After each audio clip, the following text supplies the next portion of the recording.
Êtes-vous fiable si vous promettez de faire quelque chose?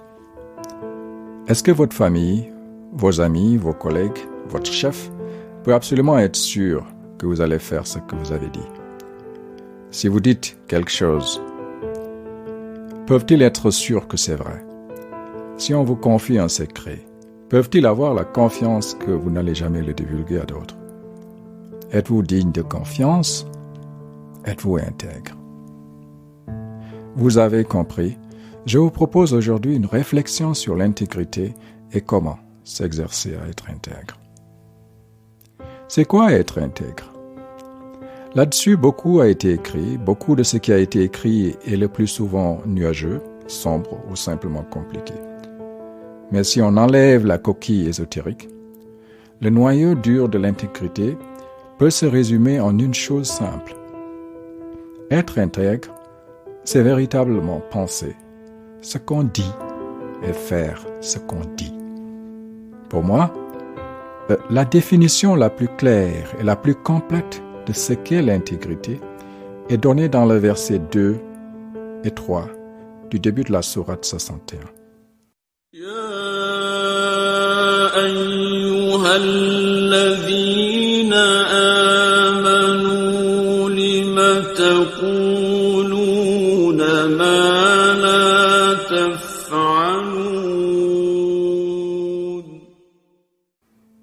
يا أيها الذين آمنوا لم تقولون ما لا تفعلون. Ici, Allah nous pose une question directe, une question claire. Ô croyants, ya ayyuhallazina amanu, lima taquluna ma la taf'aluna. Pourquoi dites-vous ce que vous ne faites pas? Pourquoi dites-vous ce que vous ne faites pas? Pourquoi dites-vous ce que vous ne faites pas? Pour marquer l'importance de cette injonction, il nous dit dans le verset qui suit que pour lui c'est une abomination de dire ce qu'on ne fait pas. كبر مقتا عند الله أن تقولوا ما لا تفعلون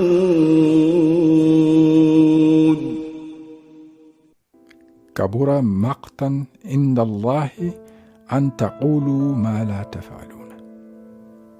C'est une abomination de ne pas faire ce qu'on dit. Non seulement il dit que c'est une abomination, mais il dit que kabura maqtan, c'est une grande abomination. Rappel ne peut être plus clair. Allah utilise le qualificatif grande abomination, qui est synonyme d'horreur, qui est synonyme d'aversion, parce qu'il adresse une des qualités essentielles pour l'homme et pour l'humanité. La qualité qui permet d'établir une confiance mutuelle, c'est l'intégrité. Une qualité qui deviendra encore plus importante dans un monde de plus en plus digital, dans un monde de plus en plus fragmenté. L'intégrité permet d'être prédictible et fiable. L'intégrité est le plus important levier pour être digne de confiance, pour être apte à créer et maintenir des relations de confiance mutuelle. Et la confiance mutuelle, c'est la garantie d'un fonctionnement sain et productif au sein de la famille, des organisations et de la société. C'est une importante chaîne. Être intègre vous rend digne de confiance. Quand vous êtes digne de confiance, cela vous qualifie pour établir des relations de confiance mutuelle. Si vous le faites, vous serez demandé. L'intégrité n'exclut pas la possibilité de changer d'opinion. C'est souvent nécessaire. Dans ce cas, il faut informer à temps les gens qui sont impliqués par ce changement pour leur dire « Jusqu'à maintenant, je croyais que X était juste.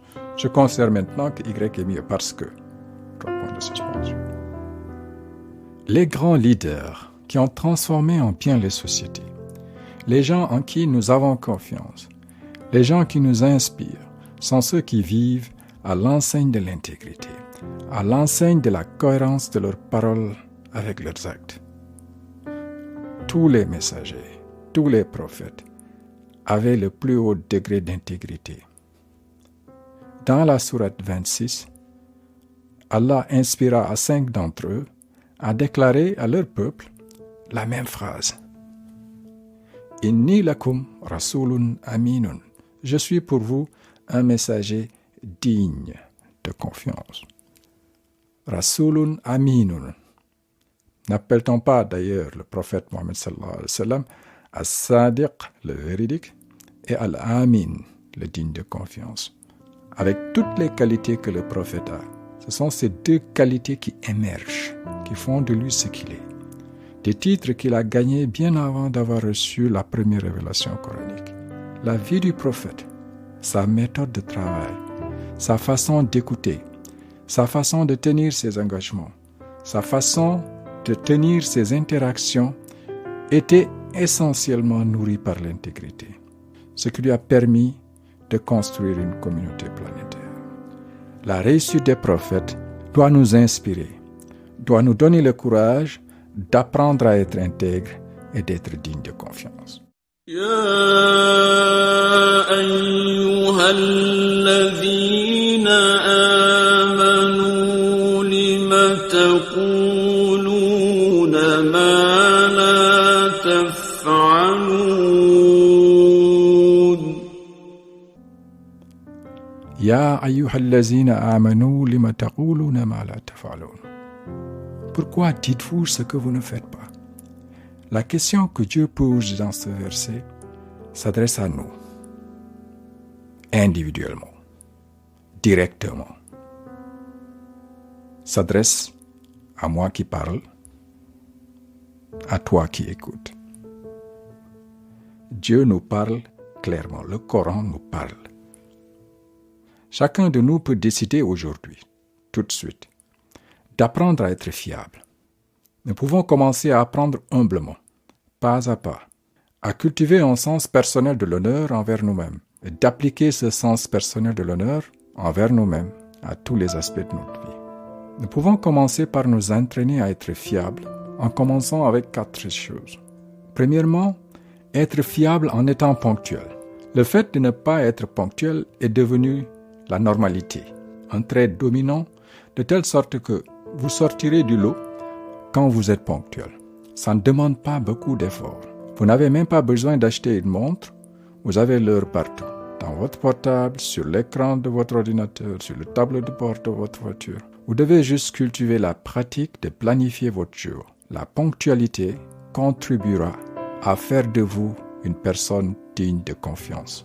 Deuxièmement, apprendre à être fiable dans vos 4 murs. Envers vos enfants, envers votre époux, votre épouse et vos amis. Si par exemple vous promettiez à votre fils ou à votre fille de regarder un match avec lui, faites-en une question d'honneur personnel de tenir parole. Si vous ne pouvez pas tenir l'engagement, appelez-le, excusez-vous, expliquez-lui le pourquoi. L'enfant apprendra ainsi dès le bas âge à comment composer avec des engagements.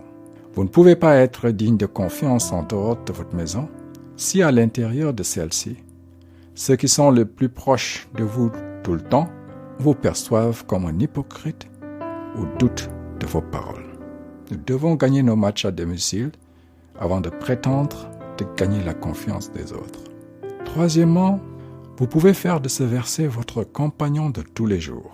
Vous pouvez réciter le verset Ya ayyuhallazina amanu lima taquluna ma la taf'alun dans vos prières pour en faire un rappel constant. Vous pouvez l'écrire sur une fiche comme une citation préférée que vous gardez dans votre porte-monnaie, dans votre sac pour les dames. Vous pouvez y penser à l'arrêt du feu rouge ou quand vous attendez votre prochain vol. Vous pourrez le traduire dans votre langue maternelle. Vous pouvez le chanter, vous pouvez l'expliquer à d'autres avec vos propres mots.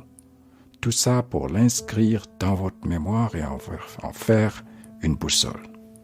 Quatrièmement, essayez de créer un moment quotidien de réflexion pour méditer, non seulement sur le verset, mais pour s'arrêter, pour réfléchir.